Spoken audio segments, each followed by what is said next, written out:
आज दुनिया के कई हिस्सों में आप देखें तो तनाव और समझौते की कोशिशें साथ साथ चल रही हैं।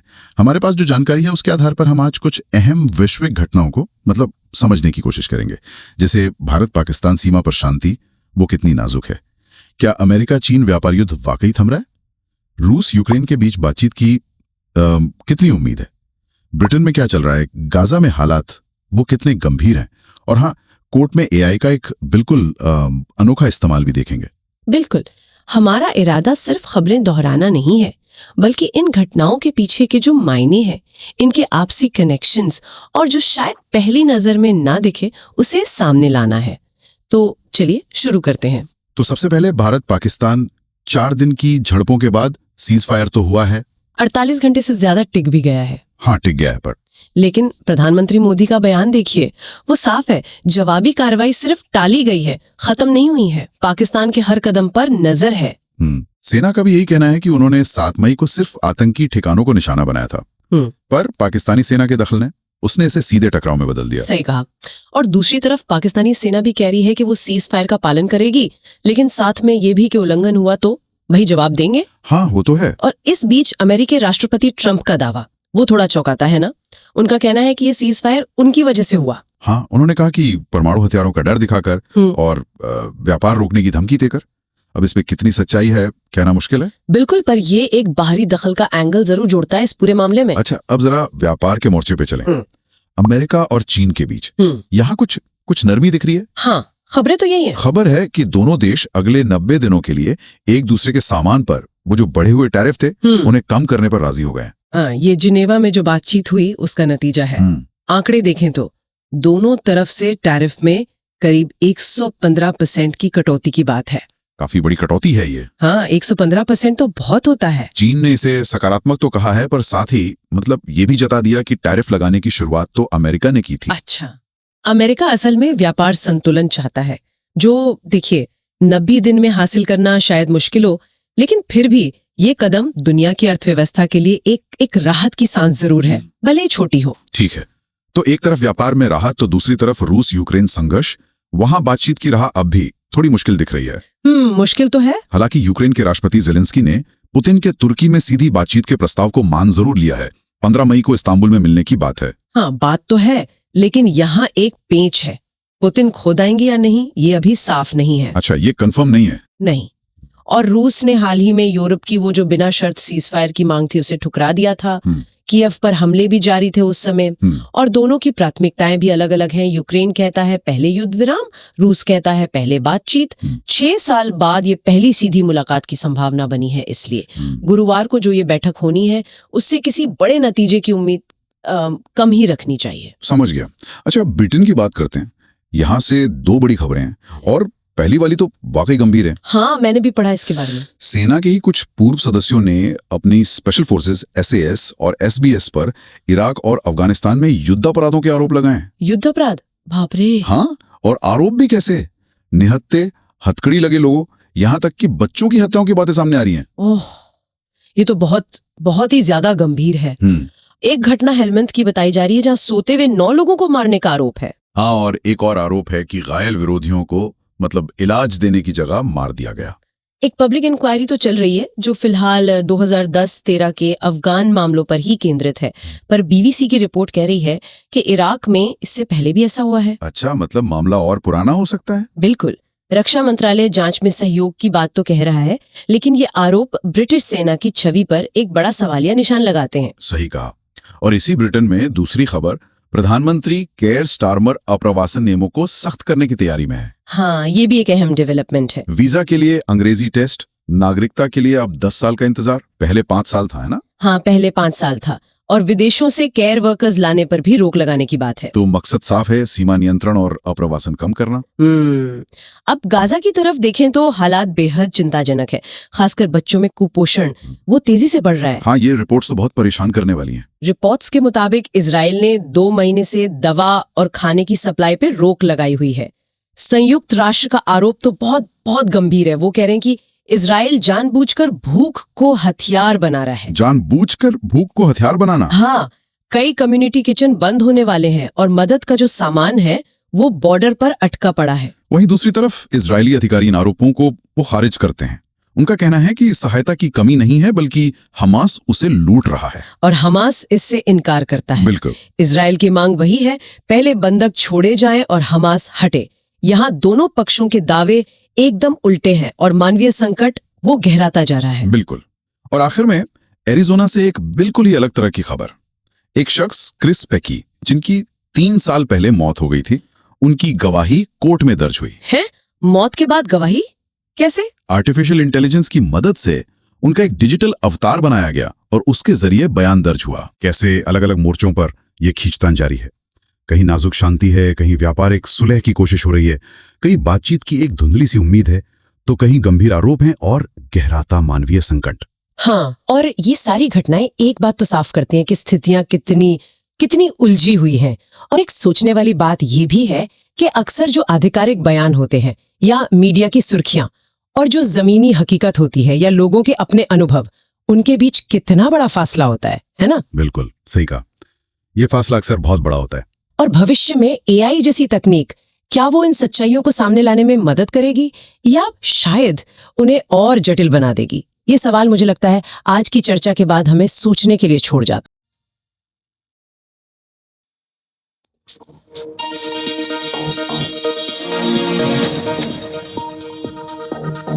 बीबीसी दुनिया में आज देखिए, भारत पाकिस्तान में सीज फायर के 2 दिन। पाकिस्तान के हर कदम को इस कसौटी पर मापेंगे। भारत पाकिस्तान में सीज फायर को करीब 2 दिन पूरे, पर भारत के प्रधानमंत्री नरेंद्र मोदी बोले ऑपरेशन स्थगित है, खत्म नहीं। वहीं दोनों देशों की सेनाओं ने दी अपने ऑपरेशंस की जानकारी। स्वागत है आपका बीबीसी दुनिया में, मैं हूं प्रेरणा। कार्यक्रम में इसके अलावा अमेरिका और चीन के बीच टैरिफ को लेकर बनी सहमति। दोनों देशों ने कहा 90 दिनों के लिए रेसिप्रोकल टैरिफ में करेंगे 115% की कटौती। यूक्रेन के राष्ट्रपति वोलोदिमीर ज़ेलेंस्की रूस से सीधी बातचीत के लिए तैयार। कहा तुर्की में गुरुवार को करेंगे व्लादिमीर पुतिन का इंतजार। ब्रिटेन के स्पेशल फोर्सेस में रहे सैनिकों ने अपने साथ काम कर चुके साथियों के युद्ध अपराधों पर तोड़ी चुप्पी। कहा बच्चों को हथकड़ियां लगाकर मारी गई गोली। दिखाएंगे रिपोर्ट।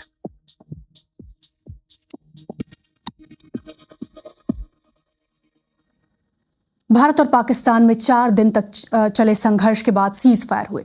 48 घंटे से ज्यादा वक्त बीत गया है। भारत के प्रधानमंत्री नरेंद्र मोदी ने अब से कुछ देर पहले देश को संबोधित किया। हमने पाकिस्तान के आतंकी और सैन्य ठिकानों पर अपनी जवाबी कार्रवाई को अभी सिर्फ स्थगित किया है। आने वाले दिनों में हम पाकिस्तान के हर कदम को इस कसौटी पर मापेंगे कि वो क्या रवैया अपनाता है। इससे पहले भारतीय सेना के उच्च अधिकारियों ने पाकिस्तान के साथ हुए संघर्ष के दौरान की गई सैन्य कार्रवाई की जानकारी दी। 7 मई को हमने केवल आतंकवादी ठिकानों पर ही हमला किया था, पर अफसोस इस बात का है कि पाकिस्तानी सेना ने आतंकवादियों का साथ देना उचित समझा और इस लड़ाई को अपनी लड़ाई बना ली। इस परिस्थिति में हमारी जवाबी कार्यवाही अत्यंत आवश्यक थी और इसमें उनका जो भी नुकसान हुआ वे खुद इसके लिए जिम्मेदार हैं। हमारी तरफ से हमारी एयर डिफेंस सिस्टम्स देश के लिए दीवार की तरह खड़ी थी और इसको भेदना दुश्मन के लिए नामुमकिन था। इस बीच पाकिस्तानी सेना के प्रवक्ता ने एक प्रेस कॉन्फ्रेंस में कहा कि उनकी सेना नियंत्रण रेखा पर युद्ध विराम का पालन करेगी। पाकिस्तानी सेना के प्रवक्ता ने कहा कि हम पेशेवर सेना हैं और अपने वादों को पूरा करते हैं। अगर विरोधी पक्ष संघर्ष विराम का उल्लंघन करता है तो हम जवाब देंगे। इस बीच अमेरिका के राष्ट्रपति डोनाल्ड ट्रंप ने आज फिर भारत और पाकिस्तान में सीज फायर करवाने का श्रेय लिया। On Saturday, my administration helped broker a full and immediate ceasefire, I think a permanent one, between India and Pakistan, ending a dangerous conflict of 2 nations with lots of nuclear weapons. शनिवार को मेरे प्रशासन ने भारत और पाकिस्तान में मध्यस्थता कर जंग रुकवाने में मदद की। दोनों के पास बहुत सारे परमाणु हथियार हैं। हमने बहुत मदद की। मैंने कहा कि हम आप दोनों के साथ बहुत सारा व्यापार करने वाले हैं। इसे रोक दो। If you stop it, we're doing trade. If you don't stop it, we're not going to do any trade. अब बात अमेरिका और चीन के बीच ट्रेड वॉर की, जो अब थमता हुआ दिख रहा है। दोनों देश एक दूसरे के सामान पर लगाए गए टैरिफ को 90 दिनों के लिए कम करने पर राजी हो गए हैं। 9 अप्रैल को अमेरिका ने चीनी सामान पर टैरिफ बढ़ाकर 145% कर दिया था और जवाब में चीन ने अमेरिकी सामान पर 125% टैरिफ लगाया था। मगर अब दोनों देश टैरिफ 115% कम करने पर सहमत हुए हैं। इस डील के बाद चीनी सामान पर लगने वाला अमेरिकी टैरिफ घटकर 30% रह जाएगा। वहीं अमेरिकी सामान पर लगने वाला चीनी टैरिफ 10% हो जाएगा। दोनों देशों में शनिवार और रविवार को स्विट्जरलैंड के जिनेवा में हुई बातचीत के बाद यह समझौता हो पाया है। दोनों देशों ने बयान जारी कर कहा है कि वो इकोनॉमिक और ट्रेड रिलेशंस पर बातचीत के लिए एक सिस्टम तैयार करेंगे। चीन के कॉमर्स मिनिस्टर ने कहा कि यह समझौता मतभेद खत्म करने और साझेदारी को मजबूत करने के लिए अहम है। बीबीसी की चीन संवाददाता लॉरा बेकर और जानकारी दे रही हैं। It is a very, very positive statement that's been issued by the Commerce Ministry. However, there's a little... चीन के कॉमर्स मिनिस्टर का बयान काफी पॉजिटिव है। हालांकि आखिर में थोड़ी कड़वाहट देखी गई। कॉमर्स मिनिस्टर ने कहा कि वो अमेरिका के साथ काम करना चाहते हैं, मगर ये भी देख रहे हैं कि इस मामले में कौन गलत है। दरअसल चीन टैरिफ के लिए अमेरिका को जिम्मेदार बताता है, तो चीन ने फिर अपना रुख दोहराया है। वहीं अमेरिका का मानना है कि चीन अमेरिका को बहुत ज्यादा सामान बेचता है। अमेरिका व्यापार में बैलेंस चाहता है, तो आने वाले 90 दिनों में ट्रेड में वो संतुलन पाना दोनों देशों के लिए मुश्किल होगा। लेकिन मैं कहूंगी, इन 2 दिनों की बातचीत के बाद इतने अच्छे नतीजे आने से कई लोग हैरान हैं। Just after 2 days of talks. बात अब रूस यूक्रेन जंग की। यूक्रेन के राष्ट्रपति वोलोदिमीर ज़ेलेंस्की ने रूसी राष्ट्रपति व्लादिमीर पुतिन के उस प्रस्ताव को स्वीकार कर लिया है जिसमें उन्होंने तुर्की के इस्तांबुल शहर में सीधी बातचीत की पेशकश की थी। ज़ेलेंस्की ने कहा है कि वो पुतिन से मिलने के लिए तैयार हैं और तय तारीख यानी 15 मई को इस्तांबुल में रहेंगे। हालांकि पुतिन ने अपने प्रस्तावों में कहीं भी खुद इस बातचीत में शामिल होने की बात नहीं की है। साथ ही पुतिन ने यूरोपीय नेताओं की उस मांग को भी दरकिनार कर दिया है जिसमें रूस से 30 दिनों के लिए बिना शर्त युद्ध विराम के लिए कहा गया था। इससे पहले बीती रात रूस ने यूक्रेन की राजधानी कीव पर सैकड़ों ड्रोन हमले किए। देखिए बीबीसी संवाददाता फ्रैंक गार्डनर की रिपोर्ट। यूक्रेन के लिए सब कुछ ठीक जा रहा था। यूरोप के कुछ महत्वपूर्ण देशों के नेता रूस के लिए अल्टीमेटम लेकर यूक्रेन की राजधानी कीव पहुंचे। उन्होंने रूस से कहा कि या तो सीज फायर करें या फिर प्रतिबंधों के लिए तैयार रहें। मगर व्लादिमीर पुतिन की सोच कुछ और थी। सीज फायर के बजाय अब रूस और यूक्रेन में गुरुवार को इस्तांबुल में सीधी बातचीत होगी। मगर क्या राष्ट्रपति ट्रंप सीज फायर पर जोर देना चाहेंगे? ऐसा लगता तो नहीं। उन्होंने सोशल मीडिया पर लिखा, रूस के राष्ट्रपति पुतिन यूक्रेन के साथ युद्ध विराम नहीं चाहते हैं, मगर वो गुरुवार को इस्तांबुल में मिलना चाहते हैं ताकि इस खूनी संघर्ष को रोकने का रास्ता निकल सके। यूक्रेन को इसके लिए तुरंत तैयार होना चाहिए। मुझे शक होने लगा है कि यूक्रेन पुतिन के साथ कोई डील करेगा। मुलाकात होने दीजिए। पिछली बार वोलोदिमीर ज़ेलेंस्की और व्लादिमीर पुतिन 6 साल पहले पेरिस में एक साथ बैठे थे। बाईं तरफ युवा ज़ेलेंस्की ही है। ये रूस के यूक्रेन पर किए गए आक्रमण से पहले की बात है। अब उन्होंने ट्रंप की बात मान ली है। वहां मुझे पुतिन का इंतजार रहेगा। मुझे उम्मीद है कि इस बार पुतिन ऐसा कोई कारण नहीं खोजेंगे कि वो कुछ क्यों नहीं कर सकते हैं। हम युद्ध खत्म करने के लिए बातचीत करने को तैयार हैं। राष्ट्रपति ट्रंप ने अपना समर्थन दिया है। सभी नेताओं ने इसका समर्थन किया है।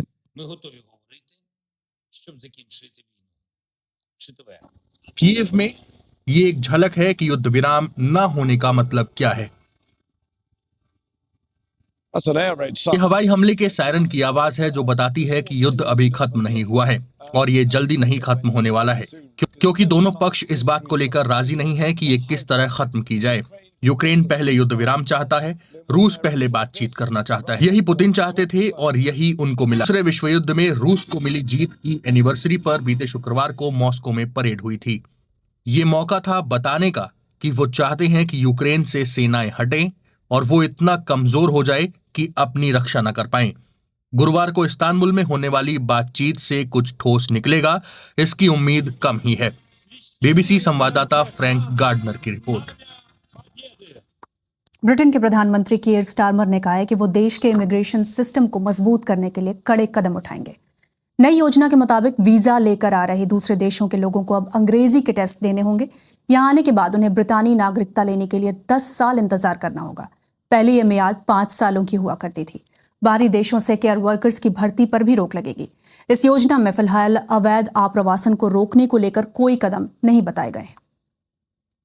कीयर स्टारमर ने कहा कि इस बदलाव के जरिए हम दोबारा अपनी सीमा रेखा का कंट्रोल हासिल कर पाने में कामयाब होंगे। सुनिए उन्होंने क्या कहा। Make no mistake, this plan means migration. इस योजना का मतलब है कि इमिग्रेशन में कमी आएगी, ये मेरा वादा है। लेकिन मैं इस बारे में बिल्कुल साफ कर देना चाहता हूं कि अगर हमें और कदम उठाने पड़े, अगर पब्लिक सर्विसेज और हाउसिंग के दबाव को कम करने के लिए हमें और भी कुछ करना पड़ा तो हम जरूर करेंगे। Mark my words, we will. Britain की सेना में रह चुके कुछ लोगों ने बीबीसी से बातचीत में कहा है कि उन्होंने सेना की स्पेशल फोर्स यूनिट और नेवी की स्पेशल बोट सर्विस में काम करने वाले अपने साथियों के हाथों कई आम लोगों और बच्चों की हत्या होते देखी है। पहली बार ब्रिटेन की स्पेशल फोर्सेस का हिस्सा रह चुके सैनिकों ने इराक और अफगानिस्तान में निहत्थे हथकड़ी लगाए घायल लोगों की हत्याओं का आंखों देखा ब्यौरा बताया। इसे लेकर एक सार्वजनिक जांच चल रही है। ब्रिटेन के रक्षा मंत्रालय का कहना है कि जिसके भी पास इससे जुड़े सबूत हों वो उनसे संपर्क करें। देखिए रिपोर्ट।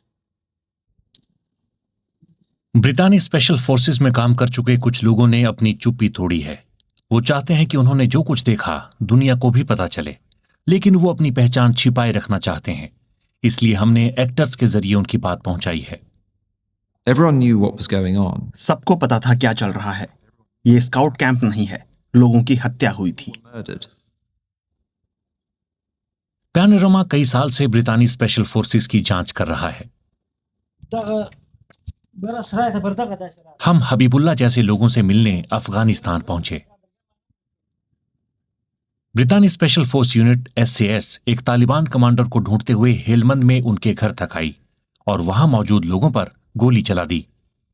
हबीबुल्ला का कहना है कि वहां कोई लड़ाके नहीं थे, लेकिन SAS ने वहां सो रहे 9 लोगों को मार डाला, जिनमें उनके 2 बेटे भी थे। तो ये गोलियों के निशान हैं। वो यहाँ लेटा हुआ था जब उसे मार दिया गया। ये देखिए, मेरा बड़ा बेटा यहाँ लेटा हुआ था। ये गोली का निशान है। ब्रिटेन की स्पेशल फोर्सेस पर लगे आरोपों की जांच चल रही है। उसमें बस 2010 से 3 साल तक के मामले देखे जा रहे हैं, लेकिन BBC को बताया गया कि ये हत्याएं इससे कहीं पहले इराक में शुरू हो गई थीं। There was one operation. एक ऑपरेशन था जिसमें उन्होंने एक आदमी को मार गिराया। ये शर्मनाक है, ये प्रोफेशनलिज्म नहीं है। अफगानिस्तान में तो और भी बुरे हाल थे। हेलमंद में ब्रितानी सैनिक मारे जा रहे थे। स्पेशल फोर्सेस को तालिबान लड़ाकों और बम बनाने वालों को रोकने के लिए भेजा गया।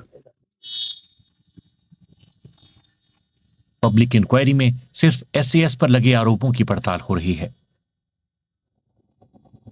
जिन चश्मदीदों से हमने बात की, उनका कहना है कि नेवी की स्पेशल फोर्सेस यूनिट SBS ने भी युद्ध अपराध किए हैं। मुझे याद नहीं हम कभी किसी घायल विद्रोही को इलाज के लिए बेस पर ले गए हों। उन्हें वहीं मार दिया जाता था। ब्रितानी और अंतर्राष्ट्रीय कानूनों के तहत सैनिक आम लोगों या युद्धबंदियों को जानबूझकर नहीं मार सकते, लेकिन चश्मदीदों का कहना है कि उन्होंने बच्चों समेत हिरासत में लिए गए कई लोगों की हत्या होती देखी।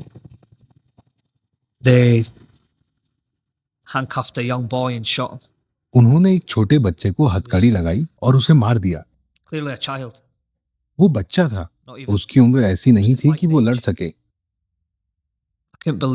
मुझे भरोसा नहीं हो रहा था कि वो क्या कर रहे हैं। These are murderers. वो हत्यारे हैं, उन सबको सलाखों के पीछे होना चाहिए। ब्रिटेन के रक्षा मंत्रालय का कहना है कि वो स्वतंत्र जांच का समर्थन करता है और फिलहाल इन आरोपों पर टिप्पणी करना सही नहीं है। चश्मदीदों का कहना है कि उन्हें गर्व है कि उन्होंने ब्रितानी सेना में काम किया, लेकिन उन्होंने जो डरावना सच देखा उसके बारे में वो और चुप नहीं रह सकते। BBC संवाददाता रिचर्ड बिल्टन की रिपोर्ट। बात अब गजा की, जहां बच्चों में कुपोषण के लक्षण बढ़ते हुए देखने को मिल रहे हैं। इसराइल ने 2 महीनों से यहां दवाएं और खाना भेजने पर रोक लगाई हुई है। अब वो मदद भेजने के लिए निजी कंपनियों और सेना के नियंत्रण वाले केंद्रों का इस्तेमाल करना चाहता है। वहीं संयुक्त राष्ट्र ने कहा है कि इसराइल जानबूझकर भूख को हथियार के रूप में इस्तेमाल करने की कोशिश कर रहा है। देखिए बीबीसी संवाददाता फर्गल कीन की रिपोर्ट, जिसके कुछ हिस्से आपको परेशान कर सकते हैं।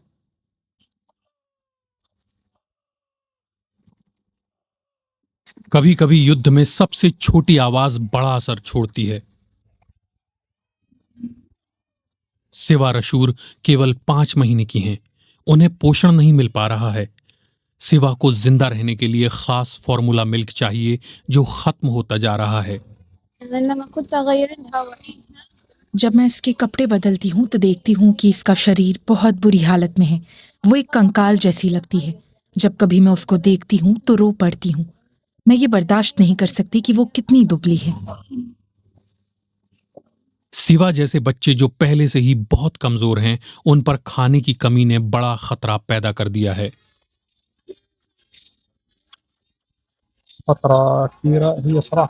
वो बीते कुछ समय से इससे जूझ रही है। उसको डायरिया हो गया था। उसको एक विशेष तरह के दूध की जरूरत है और अधिकांश समय यह दूध उपलब्ध नहीं होता है। सीमा पार से कुछ नहीं आ रहा है, ना दूध, न खाना और न बाकी कुछ। इससे यहाँ के बच्चों के लिए बड़ी मुश्किलें खड़ी होती हैं। संयुक्त राष्ट्र ने इजरायली नाकाबंदी को क्रूर सामूहिक सजा कहा है। इससे हजारों लोगों की मदद करने वाले कई कम्युनिटी किचन के बंद होने का खतरा पैदा हो गया है। बढ़ती निराशा के बीच संयुक्त राष्ट्र के गोदाम पर भीड़ उमड़ रही है। इजराइल और मुख्य फलस्तीनी नेतृत्व का कहना है कि हमास सहायता सामग्री लूट लेता है, लेकिन हमास ने इससे इनकार किया और कहा कि ये क्रिमिनल गैंग्स का काम है। संयुक्त राष्ट्र का कहना है कि इतना खाना गजा भेजे जाने के इंतजार में है कि 4 महीनों तक लोगों का पेट भरा जा सके। लेकिन नेतन्याहू के एक वरिष्ठ सहयोगी ने मुझे बताया कि सहायता सामग्री की कोई कमी नहीं है। Right now there is food in Gaza. वो भूख से बिलखते बच्चे नहीं हैं। नहीं, मैं फिर से दोहराता हूँ। Do such a restriction if population didn't have food. आप उन सबूतों को नकार रहे हैं जो लोगों ने अपनी आंखों से देखे हैं, जैसे भूख से बिलखते बच्चे। मानवीय सहायता की इतनी बड़ी मात्रा कभी भी अंदर नहीं गई है। और हम क्या चाहते हैं? हमारे बंधक छोड़े जाएं और हमास को गजा से बाहर किया जाए। ये युद्ध सिर्फ 30 सेकंड में खत्म हो सकता है। इजराइल की योजना है कि निजी सुरक्षा कंपनियां सहायता सामग्री बांटें, लेकिन कब से ये नहीं बताया है।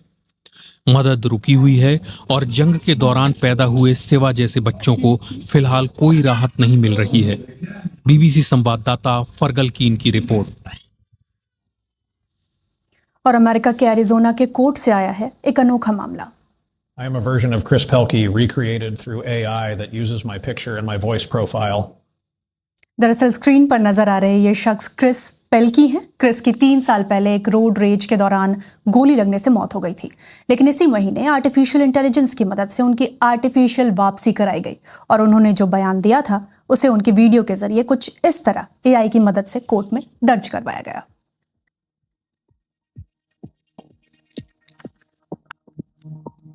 कार्यक्रम में आज बस इतना ही। मिलते हैं कल।